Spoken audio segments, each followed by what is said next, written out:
자, 하나 건강 상담을 해드렸고요. 그 다음 주제로 좀 넘어갈게요. 이분은 교모세포종, 교모세포종에 대해서 궁금하다고 적어주셨습니다. 이분이 본인이 교모세포종에 걸리신 건 아니고요. 아는 분이, 그러니까 지인이 지난해에 뇌암 4등급 교모세포종 진단을 받고 또 수술도 하고 그 이후로는 마치 정상처럼 아주 잘 지내셨는데 정기검진 받으러 갔다가 재발 판정을 받으셨답니다. 그래서 다음 주에 또 수술을 해야 한다고 걱정이 많이 된다고 하셨습니다. 원래 교모세포종이 이렇게 재발이 잘 되는 건지 수술이 잘 됐다고 하는데 왜 이렇게 또 재발이 된 건지 그분이 여자분이고 아직 젊으시고 78년생 젊으시고 나이 어린 아이가 3명이나 있고 그래서 막내가 아직 3살도 안 된 꼬맹이고 너무 가슴이 아프다고 그렇게 적어주셨습니다. 제가 전문 분야가 이 신경외과가 아니기 때문에 뭐 이 재발률이라든지 이런 거에 대해서는 저도 정보가 없고 지식이 없습니다. 근데 이 뇌종양 판정을 받은 분들이 재발이 되는 경우가 꽤 있어요. 그러면 보통 재발이 된 경우에는 수술이 어려운 경우가 많아서 그 다음에는 보통 이 종양이 자라게 되면 그 뇌압이 올라가서 뭐 구토라든지 이런 그 일반적인 뇌종양 증상들이 나오게 되거든요. 근데 그때는 이제 보통 병원에서는 뇌압을 낮춰주는 형태의 간질약, 간질 형태가 또 발현이 되기 때문에 간질약하고 그 다음에 그 뇌의 부종이 생기기 때문에 뇌 부종을 없애주는 스테로이드 계통의 약물을 쓰면서 구토나 이런 것들을 조금 감소시키면서 환자 생명을 여생을 끌어가게 되거든요. 그래서 이제 보통 제가 보는 환자들은 그런 말기 환자들을 조금 많이 보게 됩니다. 그래서 이걸 재수술 여부는 아마 병원에서 결정을 하실 거예요.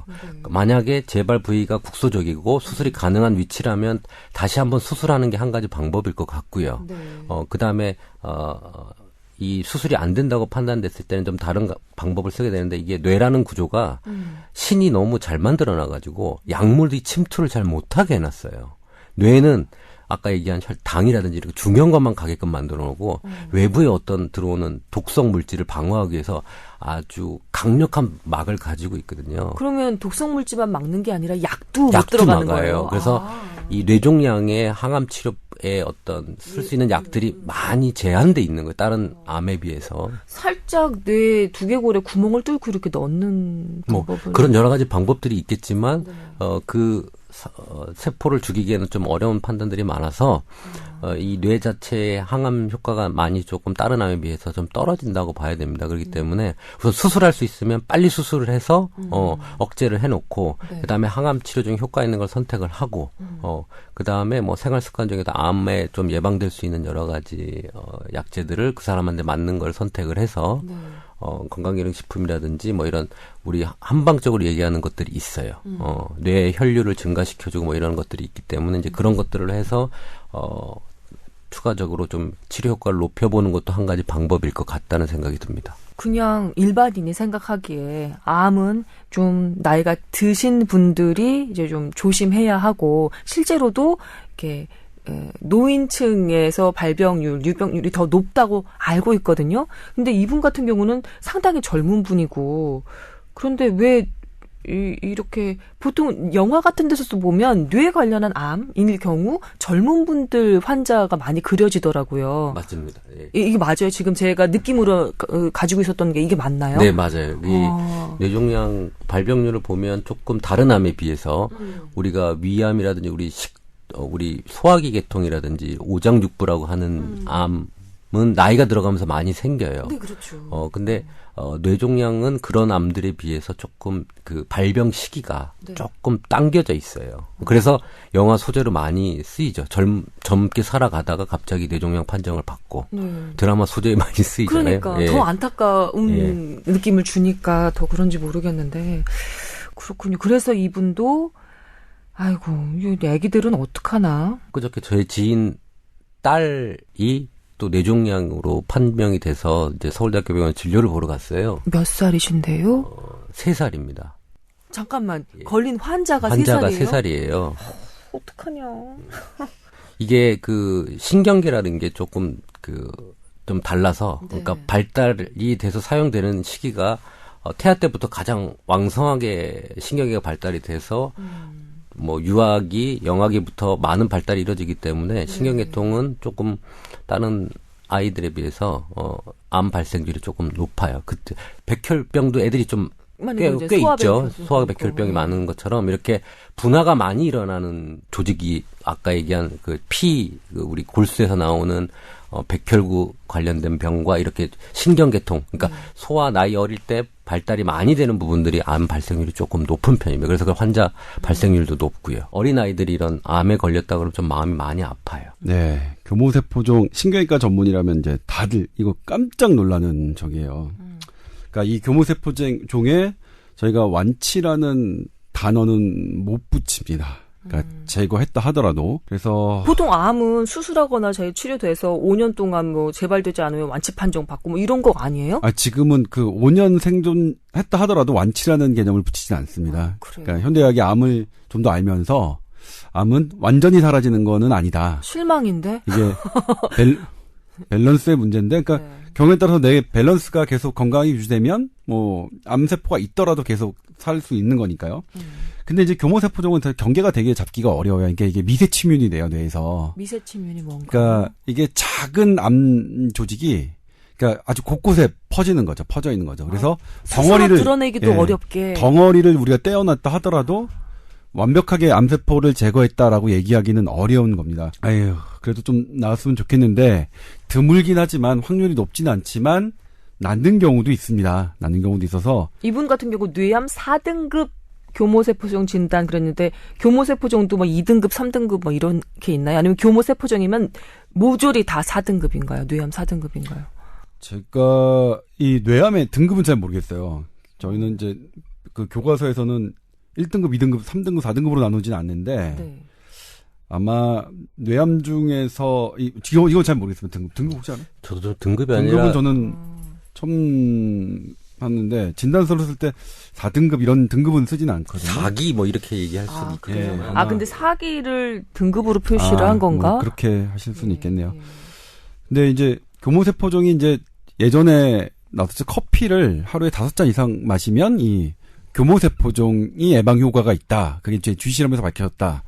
그런 보도가 나온 적이 있었는데 그런 연구 결과가 있었는데 저는 그거를 보고서 그다음부터 하루에 5잔 이상 그걸 마셨어요. 그래서 지금도 드시고 계시네요. 그러니까 커피를 많이 마시면 그거가 갖고는 악영향이 분명히 있습니다. 수면장애도 있고 이게 뜨겁기 때문에 식도암 위험도 높아질 수 있고요. 여러 가지 문제점이 있지만 그럼에도 불구하고 나는 이 교모세포종을 예방할 수 있으면 난 마시겠어.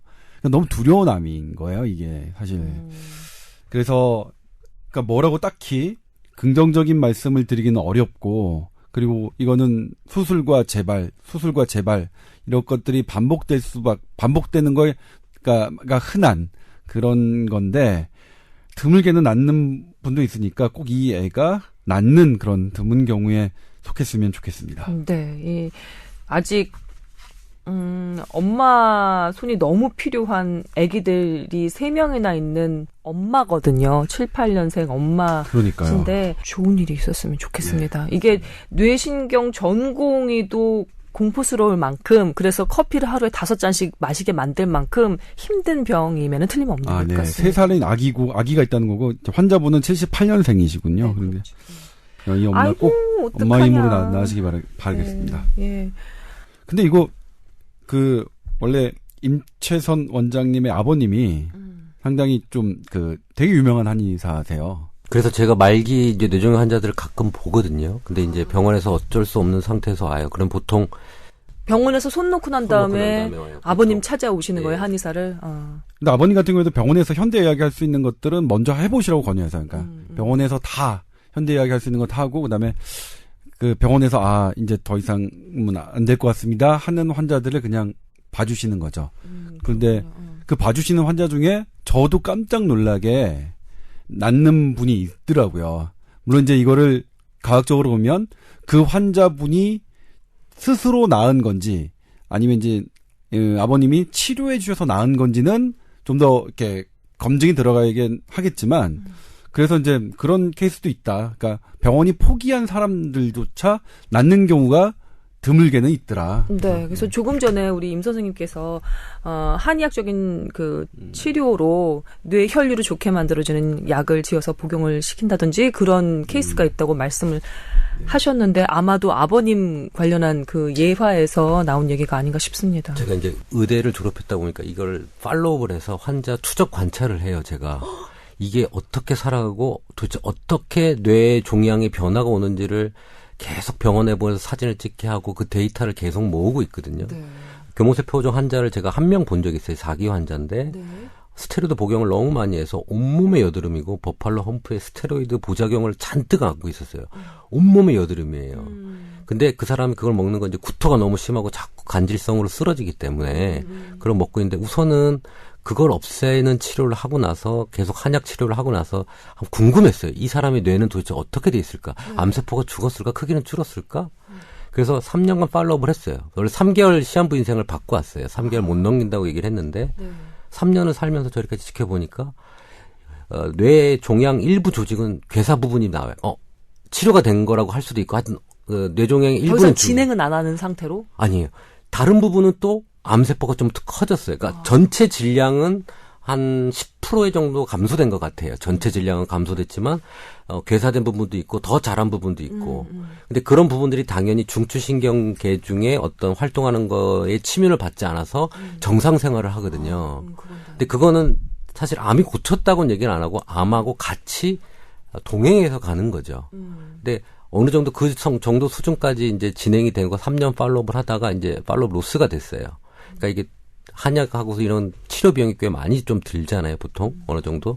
그러다 보니까 경제적 부분 때문에 이제 팔로우업이 됐는데 1년 반 뒤에 저희가 보호자한테 연락을 했어요. 제가 너무 궁금해서. 근데 돌아가셨더라고요. 그러니까 이 치료를 더 받았으면 어땠을까? 우리가 하는 치료를 좀 더 받았으면 어땠을까라는 생각도 들고. 근데 이렇게 희귀병이다 보니까 이 보편화돼 있지가 않아요, 치료법이. 그래서 그 단가라든지 치료법이 가격이 싸야 많은 사람이 받을 수 있잖아요. 근데 그걸 못한 부분도 있지만, 이렇게 유지할 수 있는 방법도 있겠구나라는 생각은 사실 좀 하고 있는 상황이지만, 이게 케이스가 많지 않다 보니까, 된다, 안 된다라고 말을 할 수는 없을 것 같아요. 네.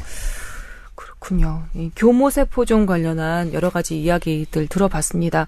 저희가 이것으로 뽀양어탑 건강상담 부분은 좀 맞춰야 될 것 같고요.